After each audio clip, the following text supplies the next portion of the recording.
Hello மக்களே! நான் இப்போ உங்ககிட்ட பணக்காரன்னா யாரு? அவங்க எப்படி இருப்பாங்கன்னு கேட்டா, நீங்க என்ன சொல்லுவீங்க?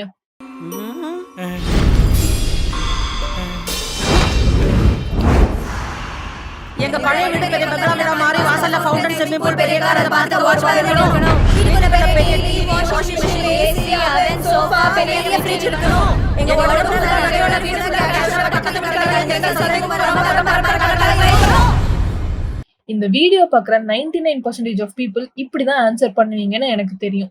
But what if I say monthly salary வாங்குற நீங்களும் பணக்காரன் ஆக முடியும். அது எப்படி முடியும்? வாங்குற சம்பளம் செலவுக்கே சரியா இருக்கு. நாங்க எப்படி பணக்காரன் ஆகுறதுன்னு தானே யோசிக்கிறீங்க? வந்து இப்ப நான் என்ன உங்கள்ட்ட சொல்றது? Idea ready. என்ன ஐடியா கேட்டீங்கன்னா அது தெரிஞ்சுக்கிறதுக்கு தான் இந்த புக்கை நான் படிச்சேன். சீரியஸாவே நம்ம பணத்தை பத்தி வச்சிருக்க ஒரு அண்டர்ஸ்டாண்டிங் எவ்வளவு தப்பான டைரக்ஷன்ல இருக்குன்னு அவ்வளோ புரிஞ்சுக்கிட்டேன். அப்படி அது என்னதான் புக்குன்னு கேக்குறீங்களா? த சைக்காலஜி ஆஃப் மணி அப்படின்ற இந்த ஒரு புக் தான். இந்த புக்ல ஹியூமன்ஸ்க்கும் மணிக்கும் இருக்கிற அந்த சைக்காலஜிக்கல் ரிலேஷன்ஷிப்பை அவ்வளோ கிளியரா எக்ஸ்பிளைன் பண்ணியிருப்பாங்க. நான் படிச்சதுல இருந்து உங்களுக்கு ஒரு டாப் 5 பிரின்சிபல்ஸ் சொல்றேன். அதுக்கப்புறம் உங்களுக்கு இந்த புக்கை படிக்கணும் அப்படின்னு இன்ட்ரெஸ்ட் இருந்தா டிஸ்கிரிப்ஷன்ல லிங்க் கொடுத்துருக்கேன், both English and Tamil. Interest இருந்தா இதை பை பண்ணி படிச்சு பாருங்க. சரி, அந்த 5 பிரின்சிபல்ஸ் என்னென்னு சொல்றதுக்கு முன்னாடி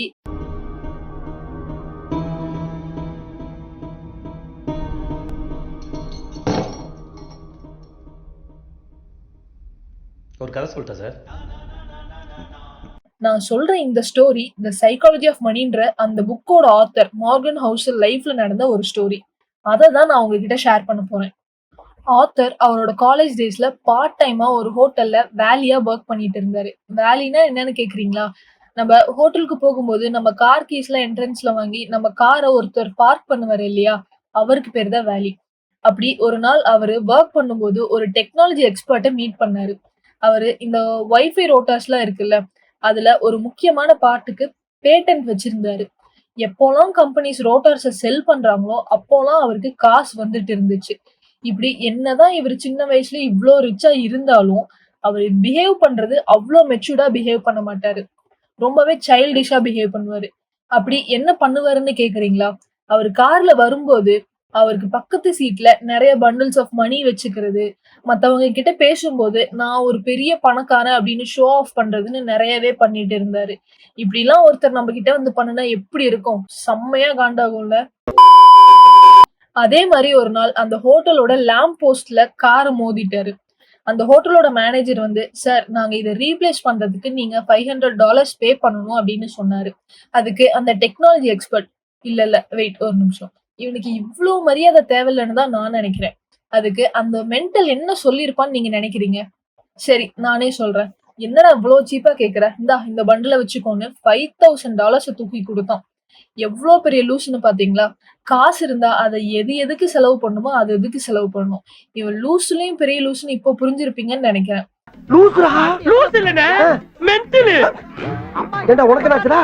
இப்படி இவ்ளோ செலவு பண்ணனா என்ன ஆகும்? சீக்கிரமே அவன்கிட்ட இருந்த எல்லா மணியும் லூஸ் பண்ணிட்டான். என்னதான் பேட்டன்ட்டே வச்சிருந்தாலும் மணியை ஹேண்டில் பண்ண தெரியாதவன் கண்டிப்பா லைஃப்ல கஷ்டப்பட்டு தான் ஆகணும். சரி, ஏதோ கருத்து சொல்றேன்னு சொன்னீங்களே, அதையாவது சொல்லுங்க கேட்போம். My கருத்து what is I'm saying. Principal number 1, the importance of behavior. நம்ம எவ்வளோ பெரிய பணக்காரனா இருந்தாலும் சரி, இல்ல பணமே இல்லைனாலும் சரி, நம்ம பிஹேவியர் தான் ரொம்பவே முக்கியம்.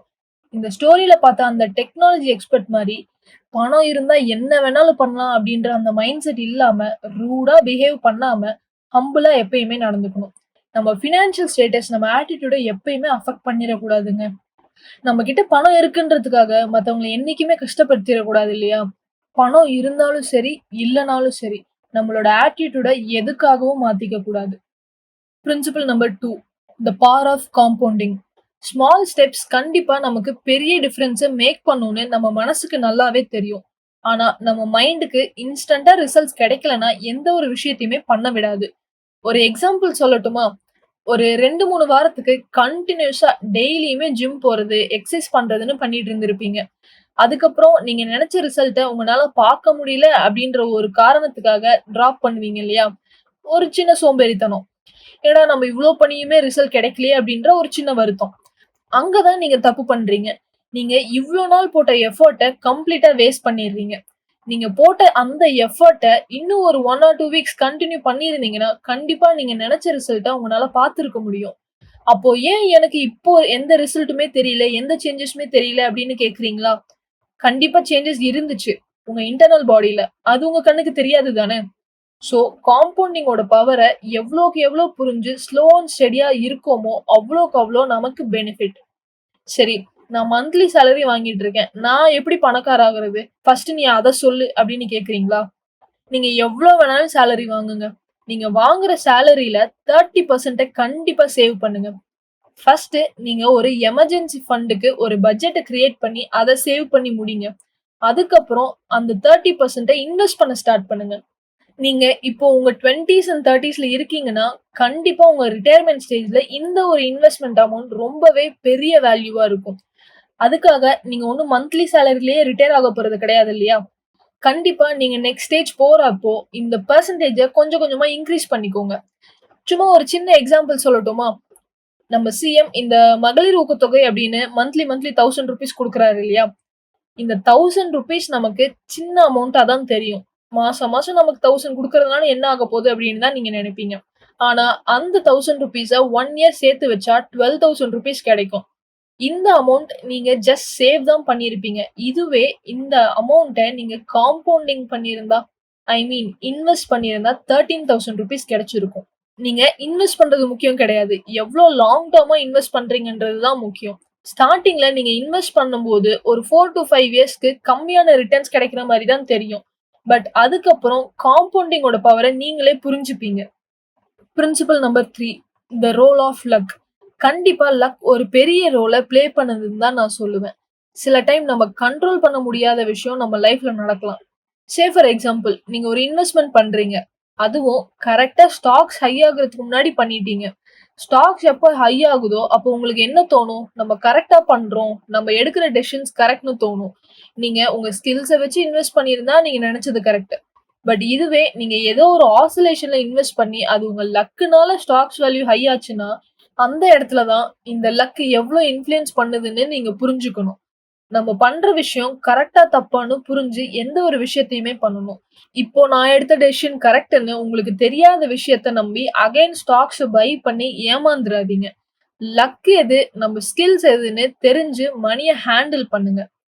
Principal number 4 the influence of narrative. இந்த இன்ஃப்ளூயன்ஸ் ஆஃப் நரேட்டிவ்ன்றதெல்லாம் ஒண்ணுமே இல்லங்க. நம்மள சுத்தி இருக்கிறவங்க ரொம்ப காலமா ஒரு விஷயத்த சொல்லிட்டு இருக்காங்கல்ல. இந்த ஸ்டாக் மார்க்கெட் இன்வெஸ்ட்மென்ட்லாம் பண்ணுனேன்னா கண்டிப்பா மணிய லூஸ் பண்ணிடுவோம். அதெல்லாம் ரொம்ப ரிஸ்க். கம்முனு உன்னோட சேவிங்ஸ் அக்கவுண்ட்ல பணத்த போட்டு வைன்னு சொல்றத நம்பாதீங்க. அப்படி சொல்ற அவங்க கிட்ட இந்த ஸ்டாக் மார்க்கெட்னா என்னன்னு போய் கேட்டு பாருங்களேன். பேந்த பேந்த முழிப்பாங்க. நான் உங்கள இன்வெஸ்ட் பண்ணியே ஆகணும்னு ஃபோர்ஸ் பண்ணல. பட் நீங்க சேவிங்ஸ் அக்கவுண்ட்ல போட்டு வச்சு சேவ் பண்றத விட பேசிக்கா இன்வெஸ்ட்மென்ட் ஸ்டாக் மார்க்கெட்னா என்னன்னு தெரிஞ்சுக்கிட்டு எஸ்ஐபில இன்வெஸ்ட் பண்ணுனா கூட டபுளா உங்களுக்கு ரிட்டர்ன்ஸா கிடைக்கும். Principal number 5 adapting to change. நம்ம லைஃப் எப்பயுமே நம்ம நினைச்ச மாரி, நம்ம பிளான் பண்ண மாரி கண்டிப்பா போகாதுன்னு நமக்கு நல்லாவே தெரியும். I know shit happens. Only thing is நம்ம அந்த சிச்சுவேஷனை எப்படி ஹேண்டில் பண்றோம் அப்படின்றது தான் முக்கியம். அதுக்கான மைண்ட் செட்டை நம்ம பில்ட் பண்ணிக்கணும். சே ஃபார் எக்ஸாம்பிள் நம்ம இப்போ ஜாப்ல இருக்கோம்.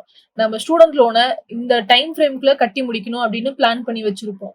பட் அப்போன்னு பார்த்து நம்ம வேலைக்கு எவனோ ஒருத்தன் உல வச்சிருவான்.